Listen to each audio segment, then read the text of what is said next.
កន្លែងការថែនេះផងដែរដើម្បីត្រៀមទឹកសពរបស់អ្នករងគ្រោះអូដែររងគ្រោះមួយសពទៅ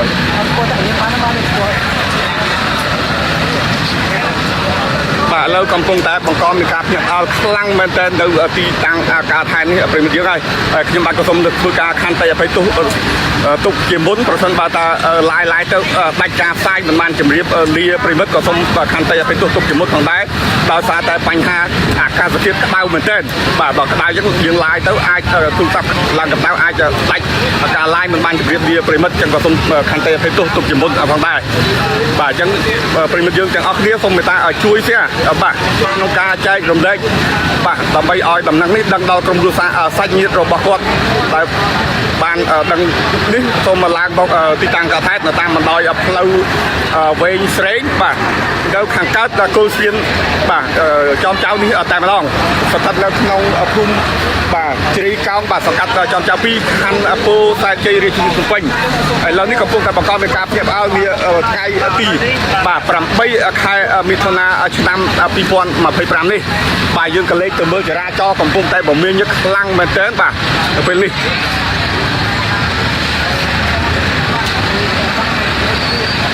បាទព័ត៌មានបឋមដែលយើងទទួលបានគឺថាម្ចាស់ម៉ូតូនេះគាត់ធ្វើដំណើរស្របទិសទាជាមួយរថយន្តហើយក្រោយមកក៏បានប៉ះដៃចង្កូតជាមួយរថយន្តបណ្ដាលឲ្យដួលហើយរថយន្តកិនបាទកិនបណ្ដាលឲ្យស្លាប់ហើយរថយន្តបង្កនោះក៏បានដាក់មេប្រូចពីកន្លែងកើតហេតុបាត់ទៅហើយប្រិមិត្តយើងណាបាទចាំមើលយើងរងចាំសង្ខាងសមត្ថកិច្ចជំនាញលោកធ្វើការឆែកកាមេរ៉ាសុវត្ថិភាពហើយនៅអាចដឹងពីប្រភេទរថយន្តបង្កដែលបង្កឲ្យបុរសម្នាក់បានស្លាប់បាត់បង់ជីវិតនោះផងដែរ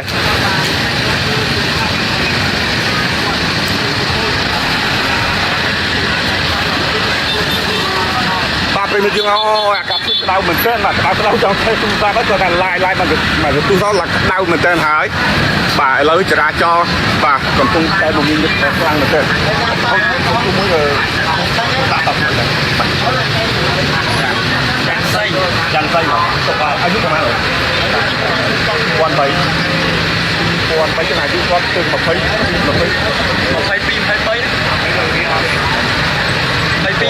23អូគាត់ឈ្មោះយ៉ាងសៃចឹងណោះយ៉ាងសៃនេះនឹងគាត់ទៅនៅណាក្រុងកែបអូនៅក្រុងកែបណោះអូបាទប្រិមិត្តទោះទីកិច្ចជនបាទយើងទទួលបានព័ត៌មានប្រភពខ្លះហើយពីបងប្អូនយើងព័ត៌មានតែគាត់មកដល់មុនណាបាទបរិបទដែលគាត់គ្រោះថ្នាក់ចរាចរណ៍រហូតដល់បាត់បង់ជីវិតគាត់ឈ្មោះថាយ៉ាងសៃបាទគាត់កើតឆ្នាំ2023បាទស្រុក2003ស្អីទៅគាត់កើត2003ស្រុកកំណើតគាត់នៅខេត្តកែបក្រុងកែបណោះកពតតែណោះហ្នឹងហើយនេះយោងតាមព័ត៌មានបឋមដែលយើងទទួលបានពីបងប្អូនយើងសារព័ត៌មានតែគាត់មកដល់មុនណាគាត់ឈ្មោះយ៉ាងសៃបាទអញ្ចឹងគាត់កើតឆ្នាំ2003ហ្នឹងហើយកំណើតគាត់នៅខេត្តកែបឯណោះប្រិមិត្តទទួលសនិកជនបាទនេះជាព័ត៌មានបឋមដែលយើងទទួលបានណាចឹងប្រិមិត្តសូមជួយ share ក្នុងការចែករំលែកព័ត៌មានមួយនេះបាទបានដំណឹងនេះដឹងដល់សាច់ញាតិដល់ក្រុមគ្រួសាររបស់គាត់ផងបាទនេះខ្ចង់តន្ត្រីនៅម្ដុំណានៅម្ដុំផ្លូវវែងស្រេងនៅម្ដុំផ្លូវវែងស្រេងណាបាទនៅជិតនឹងគល់ស្ពានអាកាសចំចៅផ្លូវវែងស្រេងបាទ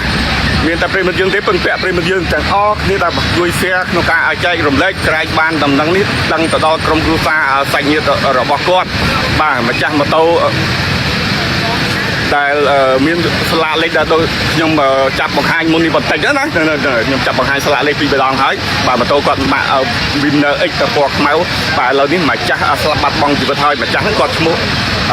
យ៉ាន់សៃបាទភេទប្រុសគាត់កើតឆ្នាំ2003ណាប្រិមិត្តយើងគាត់មានស្រុកកំណើតនៅឯក្រុងកែបបាទក្រុងកែបយ៉ាន់សៃ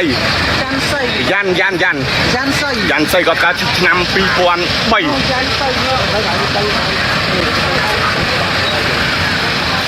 បាទជួយ share ទាំងអស់គ្នាប្រិមិត្តយើងឥឡូវនេះកំពុងតែបង្កមានការភ្ញាក់ផ្អើលខ្លាំងមែនទែននៅទីតាំងការថែនេះ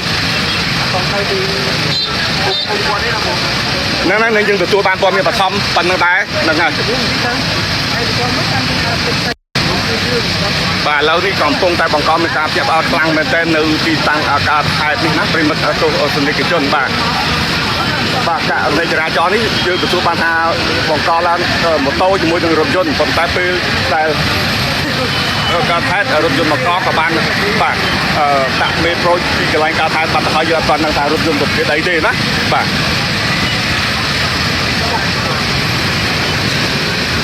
ឥឡូវនេះយើងសង្កេតឃើញបងប្អូនយើងអ្នកសារព័ត៌មានបាទច្រើនអង្គភាពលោកកំពុងតែមកធ្វើការផ្ដិតរូបភាពនិងធ្វើការផ្សាយផ្ទាល់នៅហេតុការណ៍នេះផងដែរបាទតែហេតុការណ៍នេះកើតឡើងនៅតាមបណ្ដោយផ្លូវវែងស្រេងបាទសង្កាត់ចំចៅ2ខណ្ឌពោធិ៍សែនជ័យរាជធានីភ្នំពេញថ្ងៃទី8ខែមិថុនាឆ្នាំ2025នេះបាទសាកសពនៅខាងមុខខ្ញុំឯនោះប្រិមត្តយើងណាសាកសពបានស្លាប់បាត់បង់ជីវិតទៅហើយបរិសុទ្ធដែលឈ្មោះបាទយ៉ាន់សីបាទគាត់កើតឆ្នាំ2003បាទ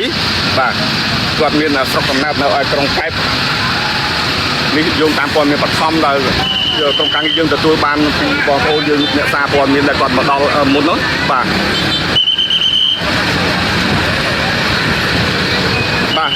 ការ share របស់ប្រិមិត្តយើងចាត់ទុកជាការចែករំលែកនិងជូនដំណឹងបាទឲ្យដឹងទៅដល់សាច់ញាតិក្រុមគ្រួសាររបស់សពផងបាទគណៈនេះគាត់បានជួបគ្រោះថ្នាក់ចរាចរណ៍បណ្ដាលឲ្យស្លាប់បាត់បង់ជីវិតទៅហើយនេះបើយើងសង្កេតទៅមើលម៉ូតូរបស់គាត់នេះគឺគាត់អត់មានខូចខាតបែកបាក់អីទេប្រិមិត្តយើងណាបាទនេះជាស្ដែងម៉ូតូគាត់អត់មានខូចខាតបែកបាក់ម៉ូតូគាត់នៅស្អាតទាំងអស់តែម្ដងបាទគាត់មានបឋមដែលយើងទទួលបានគឺថាគាត់ជិះម៉ូតូទប់ស្របជាមួយនឹងរថយន្តហើយតាក់ដៃចង្កូតរថយន្តបើតាដួលហើយរថយន្តកិនគាត់ស្លាប់តែម្ដងនេះតែទោះជាយ៉ាងណាក្តីនេះគ្រាន់តែគាត់មានបឋមតែប៉ុណ្ណោះទេព្រោះយើងបាទគឺជាស្ដែងម៉ូតូរបស់គាត់អត់មានខូចខាតអីទេបាទនេះស្លាកលេខគាត់បាទនៅទាំងអស់ម៉ូតូគាត់អត់មានខូចខាតបែកបាក់កន្លែងណាទេបាទម៉ូតូគាត់នេះតែមានស្លាកលេខភ្នំពេញ 1LL 5831បាទភ្នំពេញ 1LL 5831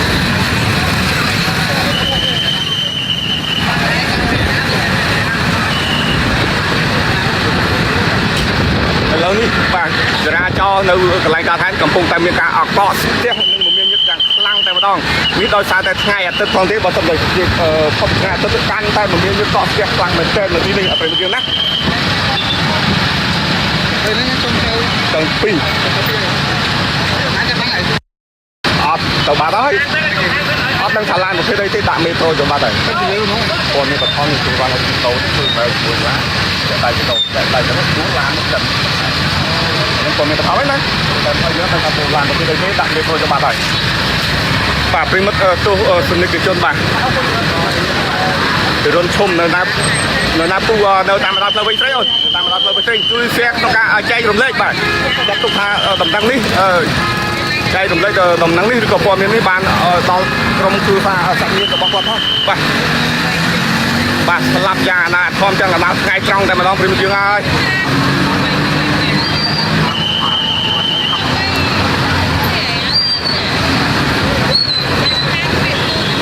តែទៅទៅទៅដល់ទីចាំដល់ទៅទៅឡានទៅណាវាតែទីចាប់ហ្នឹងតែបាទប្រិមិត្តទោះសនិកជនបាទឥឡូវនេះយើងឃើញថាសាច់ញាតិគាត់មិនទាន់មកដល់ទីតាំងការហាត់នេះនៅឡើយទេបាទខាងសមាជិកបាទគាត់ចោលចោលហើយគឺក៏បាទតំណាក់តំណងទៅក្រុមគ្រួសារសាច់ញាតិគាត់ទៅរួចរាល់ហើយដែរណា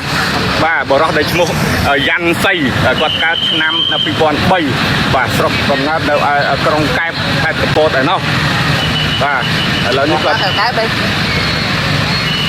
គាត់បានស្លាប់បាត់បង់ជីវិតបាត់ទៅហើយនៅក្នុងបាត់ហេតុបាទគ្រោះថ្នាក់ចរាចរណ៍មុននេះបន្តិចណាប្រិមិត្តយើងកាមេរ៉ាចុះហើយជំនាញនៅកាមេរ៉ាម្ដុំនេះអូហើយវាអត់ទេតែហើយជំនាញទៅឆ្ងាយទៅបាទឥឡូវនេះបាទក្រុមគ្រួសារសាច់ញាតិគាត់មិនទាន់បានមកដល់នៅឡើយទេទៅដល់ហើយទៅ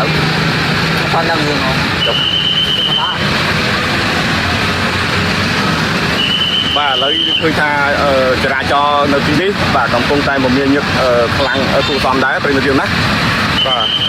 នេះដោយសារតែថ្ងៃអាទិត្យផងបើសិនតែខុសពីថ្ងៃអាទិត្យបាទចរាចរណ៍កាន់តែកកស្ទះខ្លាំងមែនទេកាមេរ៉ាខាងពីក៏អូទៅកាមេរ៉ាបកូននោះកាមេរ៉ាមានទីនេះជំនួយរងចាំសមត្ថកិច្ចយើងបាទគាត់ជំនួយរងចាំសមត្ថកិច្ចរបស់យើងណាបាទគាត់សម្រាប់សម្រាប់បាយយើងក៏មកកិច្ចជំនួយយើងគាត់សុំកាមេរ៉ានៅទីតាំងកើតហេតុនេះដើម្បីឲ្យមើលតើរថយន្តបកង់មកប្រភេទអីមកអីចឹងណាប្រិមត្តយើងបាទ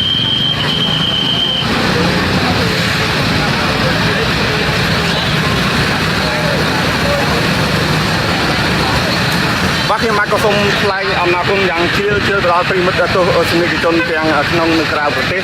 ដែលតែងតែចំណាយពេលវេលាតាមដានរាល់ការផ្សាយរបស់អង្គភាពសារព័ត៌មាន Sion News Live 24 ម៉ោងបាទរាល់កំហុសខុសឆ្គងកើតឡើងដោយអចេតនាណាមួយក្នុងការផ្សាយផ្ទាល់នៅពាក្យពេចន៍លឺលុបពុទៀតអត្រង់ណាមិនសមរម្យក៏សូមមេត្តាអខន្តីអភ័យទោសពីបណ្ដាប្រិមិត្តទស្សនិកជនទូទៅជាលោកតាលោកយាយផងដែរបាទសម្រាប់ពេលនេះវត្តមានខ្ញុំបាទគឺបញ្ចប់